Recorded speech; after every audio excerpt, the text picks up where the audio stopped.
की प्रेजेंस में जितने पास्टर्स यहाँ मौजूद हैं,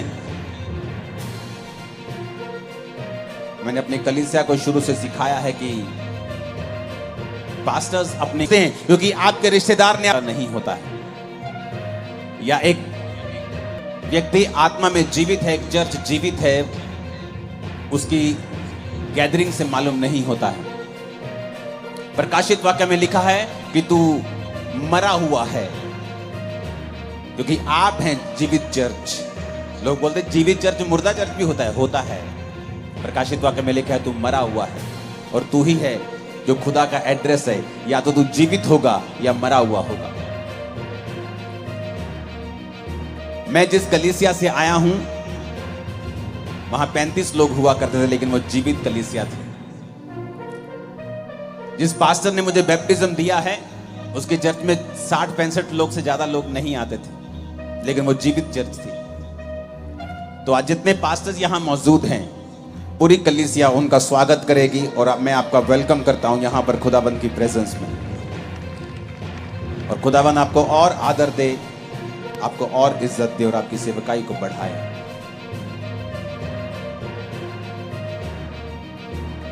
अपने हाथों को उठा के पवित्र आत्मा से कहो, आज जो कुछ मैं सुनने जा रहा हूं, इसको टिप बंद कर दो, अपनी कारीगरी करना प्लीज। इनको बोलो जाके, इनको समझ नहीं आ रहा। उठाओ अपने हाथों को, कहो पवित्र आत्मा आज जो कुछ मैं सुनूं मैं फलों को लेके आऊं। फिर से कहो ऊंची आवाज में, प्रभु यीशु मसीह के नाम में हम मानते हैं। खुदावंद के लिए जितने दाऊद का घर जो था वो वचन के ऊपर बना था। आप इज़राइल में बहुत कम राजा ऐसा देखेंगे कि जो अपने बुढ़ापे तक अपनी गद्दी पे बैठे रहे और कोई मार के उन्हें उठा नहीं पाया। दाऊद को कोई गद्दी से मार के उठा नहीं पाया, बल्कि वो बूढ़ा होके, कमजोर बूढ़ा जब हो गया, तब वो अपनी पूरी उम्र भोग कर परमेश्वर में सोया। जब परमेश्वर आपकी ओर देखता है, उसी गिदौन की तरह देखता है, उसी दाऊद की तरह देखता है।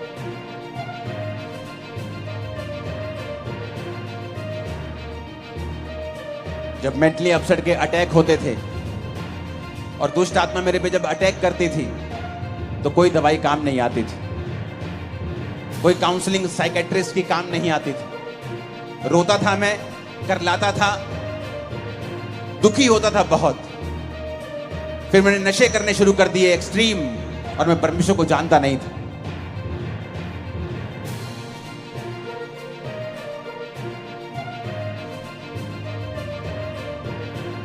कुछ नहीं मालूम था परमेश्वर के बारे में।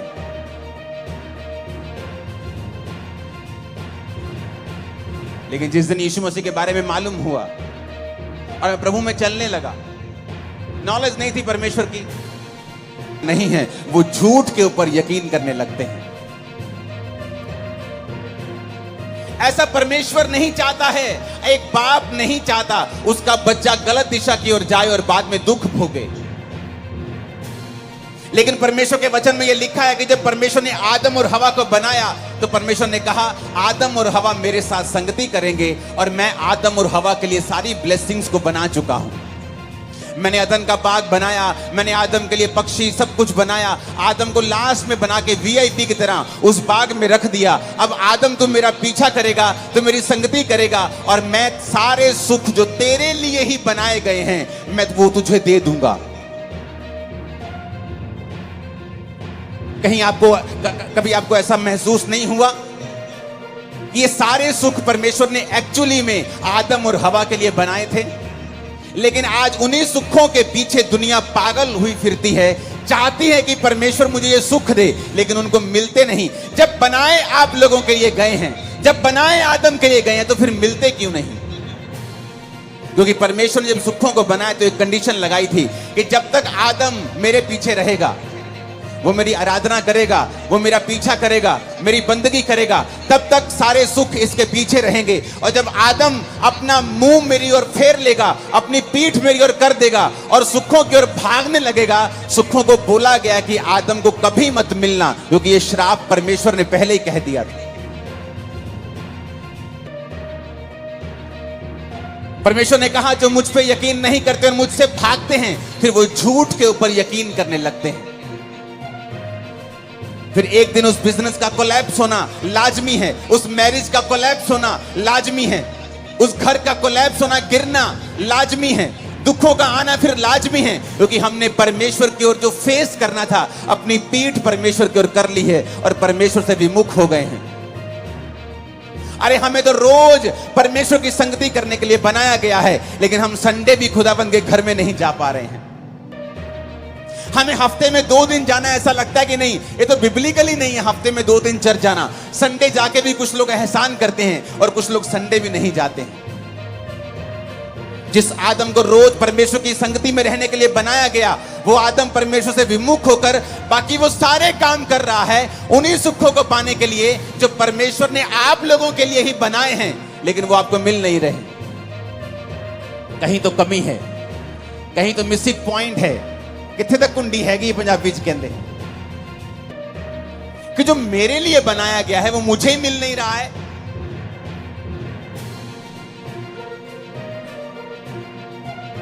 जो वचन मैं आपसे बोलने वाला हूं, अगर आप उसे समझ गए, अगर आप अपनी वर्थ समझ गए कि आप कौन हैं, आप क्या हैं परमेश्वर की निगाह में, जब परमेश्वर आपको देखता है तो किस सोच के साथ और कैसी निगाह के साथ आपको देखता है, अगर आज आप ये वचन समझ गए, आप अपनी जिंदगी में कभी भी फेल नहीं होंगे। मैंने कहा कभी भी। आप 100 बार लड़ेंगे और 100 बार जीतेंगे, एक भी बार फेल नहीं होगा। लड़ाई हमारी किसी व्यक्ति के साथ नहीं, किसी धर्म के साथ नहीं। मैं आपका धर्म बदलने यहां पे नहीं आया, मैं आपका मन बदलने के लिए आया हूं। क्योंकि जीसस ने जब प्रीच करना शुरू किया तो नहीं कहा धर्म बदल लो, जीसस ने कहा मन फिराओ, मेटामोनियो, अपने सोचने के तरीके को बदल लो। तुम सोचने का तरीका बदल लोगे, मैं तुम्हारी जिंदगी में बड़े काम करूंगा। बाइबल पढ़ के देख लो, हर बड़ा मिरेकल मन फिराने से हुआ है। हन्ना ने मन फिराया, प्रभु के भवन में जाके प्रार्थना करने लगी। पहले क्या करती थी? रोती थी, हस्बैंड से लड़ती थी, दूसरी पत्नी के बच्चे हैं, मेरे को क्यों नहीं है, मैं खाना नहीं खाऊंगी। घर में कलेश होता था, ड्रामास होते थे, आंसू होते थे, ड्रामास होते थे, लड़ाइयां होती थी, कलेश होता था, कंट्रोवर्सीज होती थी घर में। और एक दिन हन्ना ने सोच लिया कि मैं अब परमेश्वर के सामने जाऊंगी, और जाकर प्रभु के सामने अपने दिल को खोल दिया और प्रभु से कहा, प्रभु अगर तू मुझे बेटा दे तो मैं तेरी महिमा के लिए उसे दे दूंगी। और प्रभु ने उसकी कोख को खोला, क्योंकि अब वो परमेश्वर के लिए जीना सीख गई थी।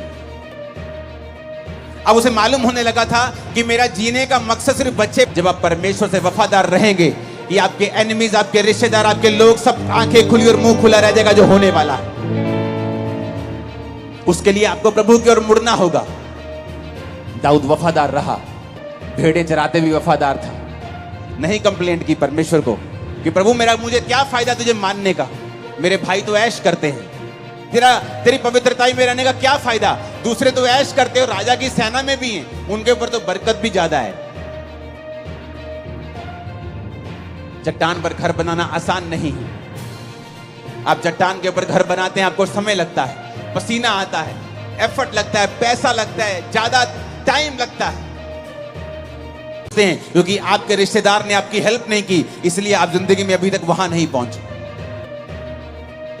आप सोचते हैं क्योंकि आप शायद अच्छी जाति से नहीं हैं, इसलिए आपके पास जमीन जायदाद नहीं है। आप एक अमीर परिवार में नहीं जन्मे हैं, इसीलिए आप बरकत में नहीं हैं। ये सब शैतानी एक्सक्यूजेस हैं आपकी लाइफ में। हन्ना जब तक ऐसा ही सोचती रही, लड़ती रही, कुड़ती रही, आंसू बहाती रही, उसके आंसू कुछ नहीं कर पाए, कुड़ना कुछ नहीं कर पाया, लड़ना कुछ नहीं कर पाया, जब तक कि वो परमेश्वर की ओर मुड़ नहीं गई। फिर वही पति था, वही गर्भ था, वही घर था, और एक नहीं, उसके बाद कई बच्चे परमेश्वर ने उसे दिए। आज जो वचन आप सुनने वाले हो ना, ये आपको एक बरकत नहीं देगा, ये बरकतों के रास्ते खोल देगा आपकी लाइफ में। लेकिन आपको यह समझना पड़ेगा मैं कौन हूं, आप कौन हैं। जब परमेश्वर आपको देखता है तो वो किस निगाह से आपको देखता है, क्योंकि जब आप मेरी ओर देख रहे हैं आपको लगता है कि मैं स्पेशल इंसान हूं, कि मैं प्रचार कर रहा हूं, मेरे पास लाखों करोड़ों लोग हैं। ऐसा नहीं है, मैं भी आपके जैसा ही हूं, लेकिन मैंने एक काम किया है जो शायद अभी आप कुछ कर रहे होंगे, कुछ नहीं कर रहे होंगे, कुछ करने वाले होंगे। वो काम क्या है, ये समझना कि जब प्रभु मुझे देखता है तो वो कैसे देखता है, मेरी वर्थ क्या है, परमेश्वर मेरे बारे में क्या सोचता है।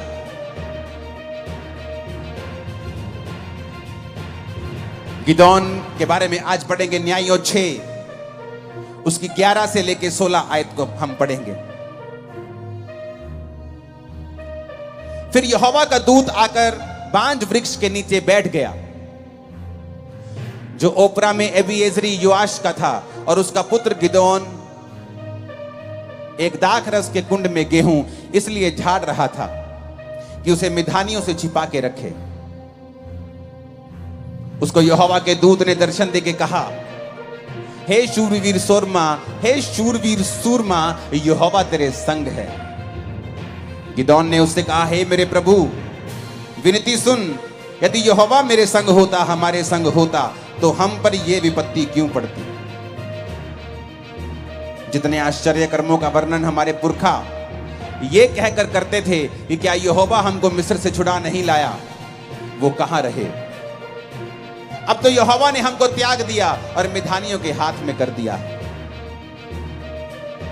तब यहोवा ने उस पर दृष्टि करके कहा, अपनी इसी शक्ति पे जा, तू इजराइलियों को मिधानियों के हाथ से छुड़ाएगा। क्या मैंने तुझे नहीं भेजा। उसने कहा, हे प्रभु विनती सुन, मैं इजराइल को कैसे छुड़ाऊं। देख मेरा कुल मनुष्य में सबसे कंगाल, और मैं अपने पिता के घराने में सबसे छोटा हूं। यहोवा ने उससे कहा, निश्चय मैं तेरे संग रहूंगा, इसलिए तुम मिधानियों को ऐसे मार लेगा जैसे एक मनुष्य को। इस समय इजरायली जाति जो थी परमेश्वर से मुंह फेर कर अपनी पीठ खुदा की ओर कर दी थी। जब पीठ परमेश्वर की ओर कर दी तो परमेश्वर ने मिधानियों को इजरायलियों के खिलाफ कर दिया। पहले ऐसा नहीं था। ये सारे मिधानी, ये सारे लोग इजराइल से दब कर रहते थे, लेकिन जब तक वो खुदा के साथ रहते थे इजरायली, खुदा उनको जीत देता था। जब वो मुड़ गए परमेश्वर से, खुदा ने उनको हराना शुरू किया और मिधानी उन पर कब्जा करने लगे। परमेश्वर एक व्यक्ति के पास गया और गिदोन को कहा कि जा और तू उन्हें मिधानियों के हाथ से इजरायलियों को छुड़ाएगा। कहता, प्रभु मैं कैसे छुड़ा सकता हूं, मेरा कुल, मेरा परिवार है ना, जो हमारे रिश्तेदारों में सबसे कंगाल है। हमें लोग सबसे बाद में बुलाते हैं शादी के ऊपर, मेन इंपॉर्टेंट काम पे तो हमें बुलाते भी नहीं है जी, हमें पूछते भी नहीं है। और मैं अपने परिवार में सबसे छोटा हूं। मेरा कुल कहता मेरा कुल मनुष्य में सबसे कंगाल है, हम सबसे गिरे हुए हैं। कहता दूसरी बात यह है कि मेरा कुल सबसे ज्यादा गिरा हुआ है, सबसे छोटा है, और मैं अपने कुल में सबसे छोटा हूं। तो प्रभु तुझे गलती लग गई है, तूने लीस्ट इफेक्टिव आदमी चुन लिया है, तूने ऐसा आदमी चुन लिया है जो सबसे कम खतरनाक है, सबसे कम इफेक्टिव है, जो बिल्कुल गया गुजरा है, जो रैंद खूंद है। कहता तूने वो चुन लिया है। जैसे आज लोग सोचते हैं कि क्या परमेश्वर मेरी जिंदगी में काम करेगा।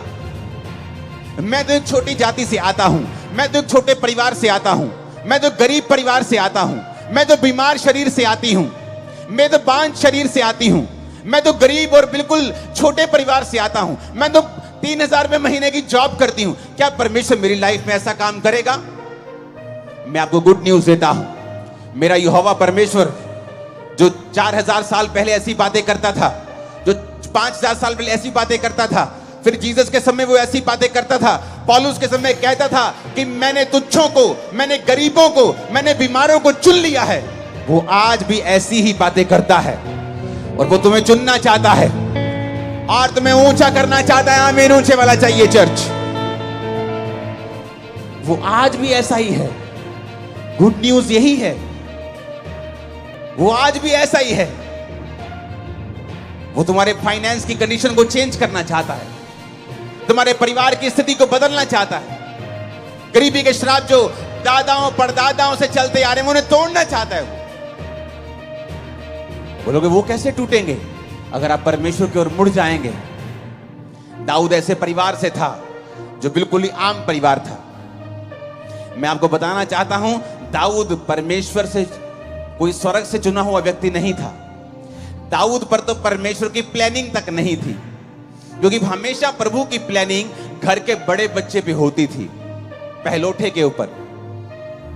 तो जब शमूएल नबी दाऊद के घर में मसा करने के लिए गया, एक बच्चे को, यिशै को, दाऊद के भाइयों के घर में गया, यिशै के घर में गया, तो उसने बड़े बेटे को आते हुए देखा। परमेश्वर ने कहा, मैंने इसे नहीं चुना, मैंने इसे अयोग्य करार दिया है। यानी प्रभु की प्लानिंग उसके ऊपर थी, पर वो अयोग्य करार दे दिया गया, क्योंकि वो परमेश्वर के वचन पर वफादार नहीं रहा। जब वफादार नहीं रहा, योजना दूसरे बेटे पे आ गई, वो भी आया और वफादार नहीं। तीसरा, चौथा, सब आ गए, दाऊद वहां नहीं था। भूला हुआ बच्चा, भूला हुआ बच्चा। परिवार में ऐसा जन जिसकी कोई सुधि नहीं रखता, कोई पूछता नहीं कि बेटा भेड़े चरा रहा है, तूने रोटी खाई कि नहीं खाई? भेड़िए तुझे अटैक करते होंगे, तो तेरी जान का खतरा, ध्यान रखा कर। नहीं, rejected, totally rejected by his family. इतना रिजेक्टेड कि फैमिली में एक फंक्शन है।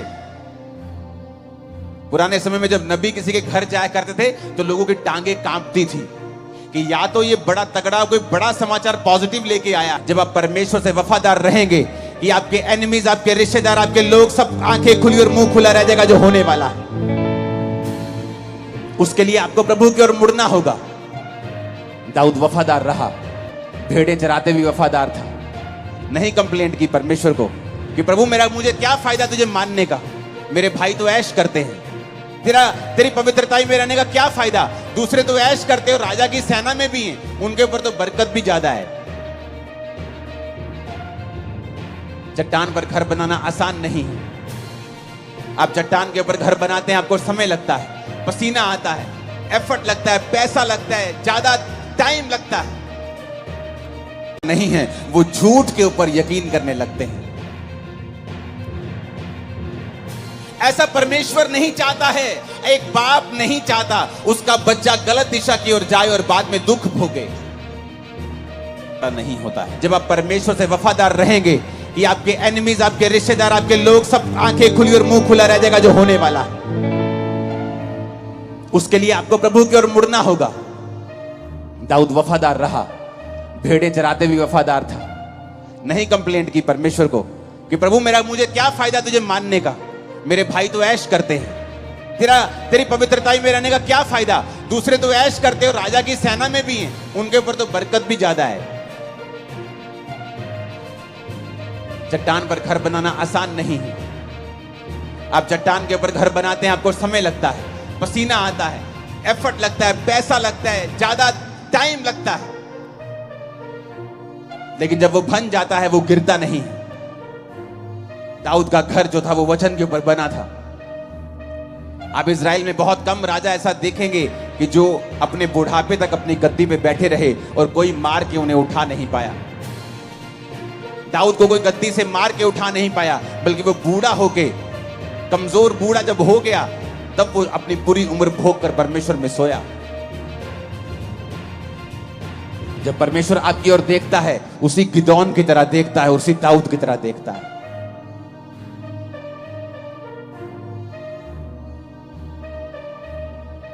जब मेंटली अपसेट के अटैक होते थे और दुष्ट आत्मा मेरे पे जब अटैक करती थी, तो कोई दवाई काम नहीं आती थी, कोई काउंसलिंग साइकेट्रिस्ट की काम नहीं आती थी। रोता था मैं, करलाता था, दुखी होता था बहुत।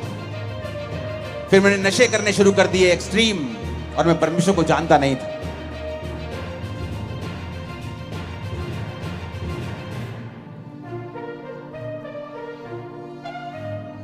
कुछ नहीं मालूम था परमेश्वर के बारे में।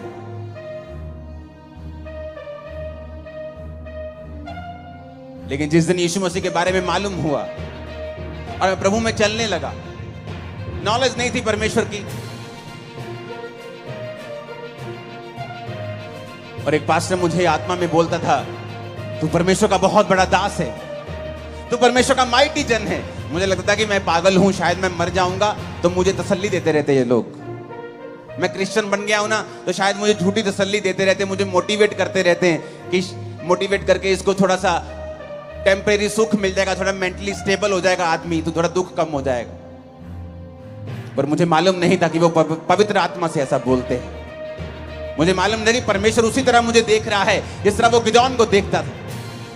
मुझे वो उसी तरह से देख रहा है जिस तरह वो अपने लोगों को, अपने पतरस को, जिस तरह से पौलुस को वो देखता था, जिस तरह वो दाऊद को देखता था कि मैं सबसे छोटे को चुन लूंगा, सबसे कमजोर को चुन लूंगा, मैं सबसे तुच्छ को, सबसे गरीब को, सबसे रिजेक्टेड को चुन लूंगा, ताकि जो अपने आप को बड़ा समझते उनको शर्मिंदा कर दूं।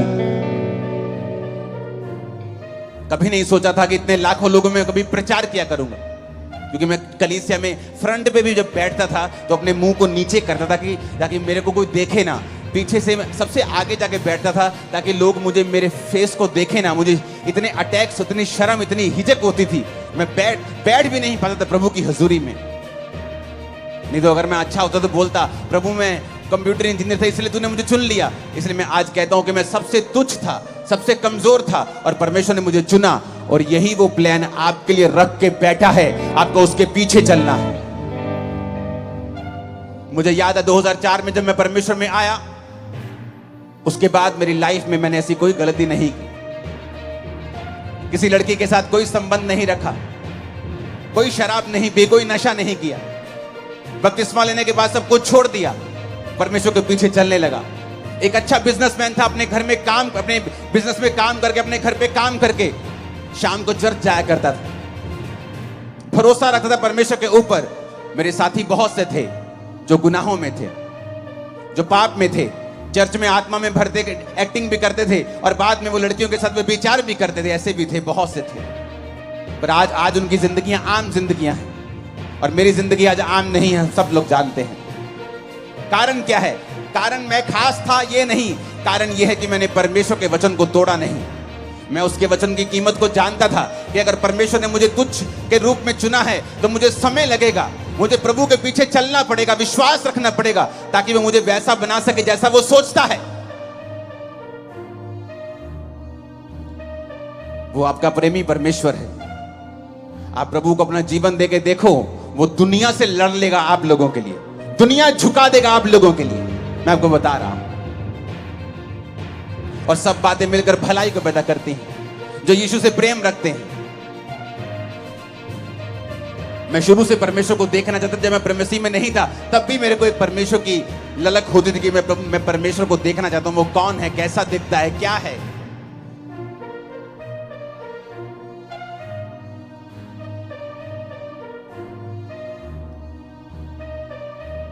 मैं अपनी पढ़ाई में बहुत तेज होता था, बहुत सी क्लासेस मैंने जंप की हैं, और मैंने जल्दी जल्दी अपनी उम्र से पहले क्लासेस पूरी करके बहुत यंग एज में मैं कॉलेज चला गया था।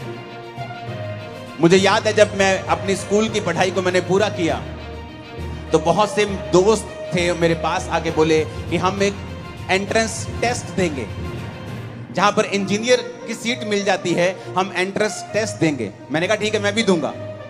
मालूम नहीं था, कोई गाइड करने वाला नहीं था, ये क्या करना है, ठीक है इंजीनियर बन जाते हैं, चलो ठीक है। हम सब तैयारी करने लग गए, मेरे सब दोस्त, हम सब अपने दोस्त की दुकान के ऊपर शाम को इकट्ठा होते थे स्कूल के बाद, जब स्कूल खत्म हो गया, कि हम इस एंट्रेंस टेस्ट की तैयारी करेंगे और इंजीनियरिंग में हम प्रवेश करेंगे। तो एक दिन जब मैं अपने दोस्त की दुकान के ऊपर था तो उसके पिताजी ने मुझे बुलाया, और उसके पिताजी ने मुझसे कहा, बेटा तू जानता है कि बड़े कॉम्पिटिटिव एग्जाम है ये, बहुत कम लोगों का नंबर लगता है इसमें, बड़ी कंपटीशन है आजकल, तो बेटा तू अपने घर में तैयारी किया कर।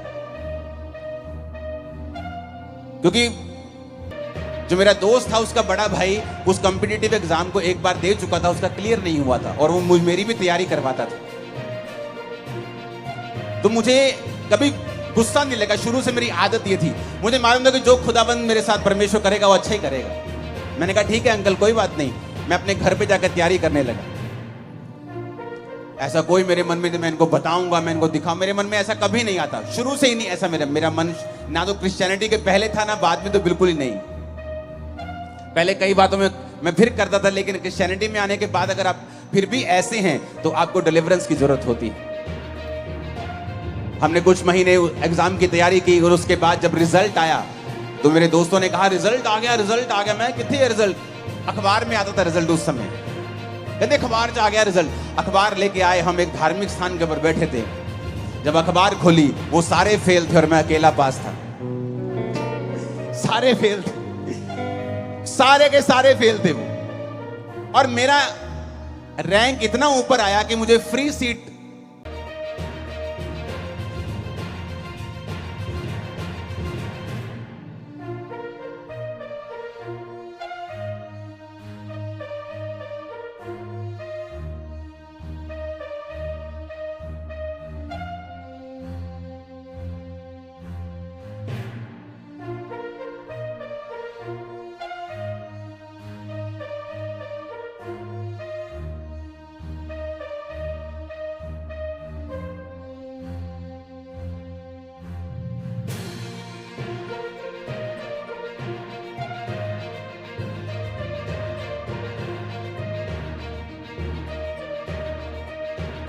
मिली थी। मैंने अपनी इंजीनियरिंग के लिए पैसे खर्च नहीं किए, तो मुझे फ्री सीट मिली क्योंकि मेरा जो रैंक था पंजाब में बहुत ऊपर था। तो मैं आपको ये इंसिडेंट इसलिए बता रहा हूं, अगर आप सच्चे हैं और अब तो परमेश्वर आपके संग है, कोई आपके साथ कितना भी बुरा करने की कोशिश क्यों ना करे, वो आपकी भलाई में बदल जाएगा।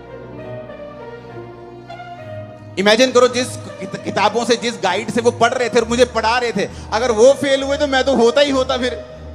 पर देखो परमेश्वर ने मुझे उनसे दूर कर दिया और मैंने अपनी अलग किताबें परचेज की। माई हीरा गेट गया जलंधर में, अलग किताबें ली और मैं खुद पढ़ने लगा, खुद सीखने लगा और खुद एग्जाम की तैयारी करने लगा।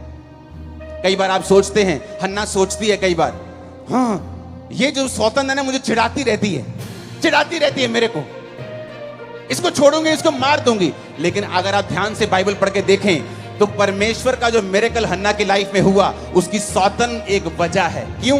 वो चिढ़ाती थी और हन्ना परमेश्वर की ओर चली गई। अगर वो चिढ़ाती नहीं, उन्होंने पांच ना कहती चल तू तो पांच है, तेरे तो होना ही नहीं, मेरा हस्बैंड तो मेरे नाल है, साडा बड़ा प्यार है, तेरे ना तो कभी होना नहीं, ऐसी बातें बोलकर उसको चिढ़ाती थी। और उसने उन बातों का गुस्सा नहीं किया, परमेश्वर के सामने गई और परमेश्वर के सामने सारा कुछ उंडेल दिया।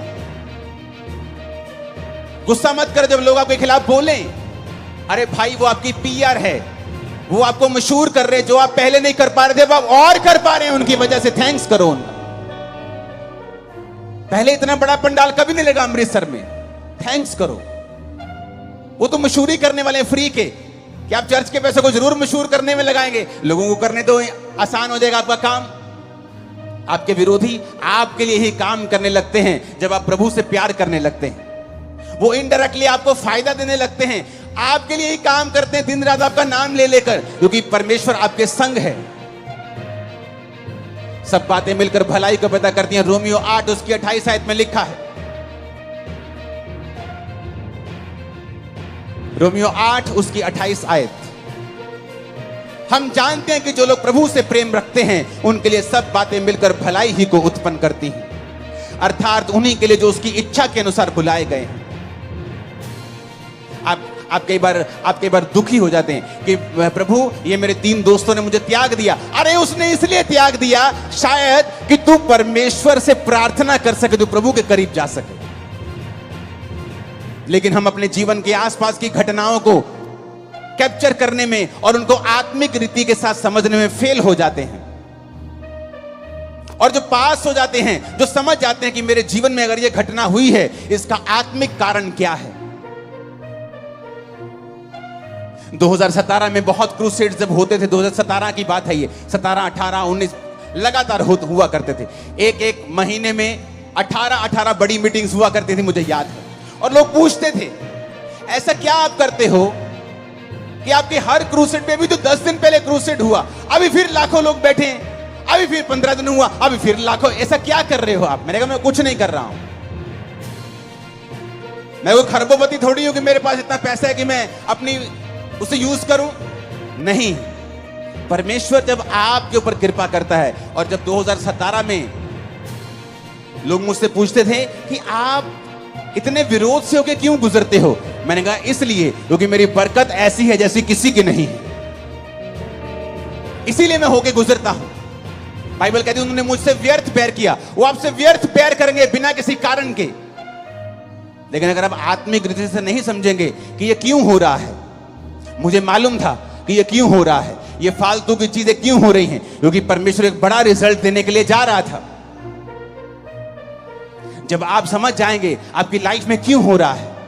कई बार आपको ठोकर लगती है आपके पति से, आपकी पत्नी से, आपके बच्चे से, आपके बाप से, आपके बिजनेस से आपको ठोकर लगती है। कई बार आपके पार्टनर से ठोकर लगती है। आप सोचते हैं कि इंसान बुरा है, नहीं, आप उसका आत्मिक रीजन देखने की कोशिश करें, प्रभु की ओर मुड़े, प्रभु से पूछें मेरे साथ ऐसा क्यों हो रहा है, वो आपको बताएगा क्यों हो रहा है। सब बातें मिलकर भलाई पैदा करती हैं उन लोगों के साथ जो प्रभु से प्यार करते हैं। बात प्यार करने की है, बात यह है कि आप प्रभु के साथ जुड़े हुए हैं कि नहीं हैं। आप प्रभु से प्यार करते हैं, आप नशा कैसे बेच सकते हैं? क्या नॉनसेंस है कि आप प्रभु से प्यार करते हैं नशा बेचेंगे?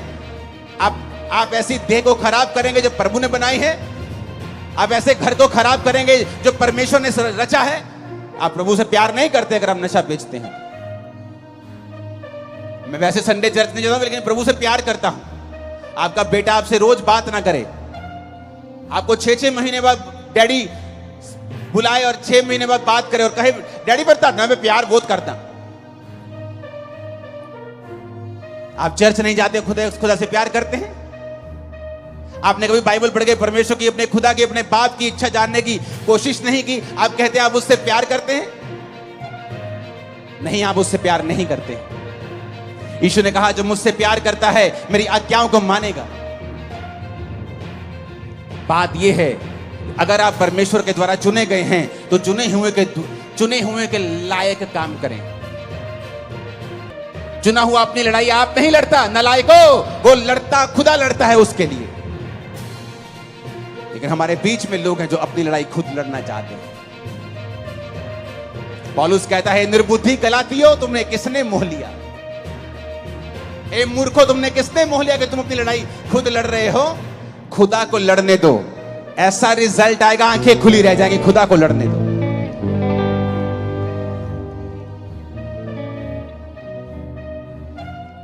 मैं जानता हूं कि परमेश्वर आपसे प्यार करता है। आप मेरे ही भाई, मेरे ही बहन हैं, क्योंकि प्रभु आपको मेरी तरह ही ऊंचा करने वाला है, मैं जानता हूं। आप बोलोगे इतना हो सकता है, आप उससे कहीं अधिक ऊंचे हो सकते हैं। खुदा कुछ भी कर सकता है, वो किसी का पक्षपात नहीं करता। आप चले तो सही परमेश्वर में, आप उसकी योजना में यकीन तो रखें, आप प्रभु की ओर मुड़े तो सही।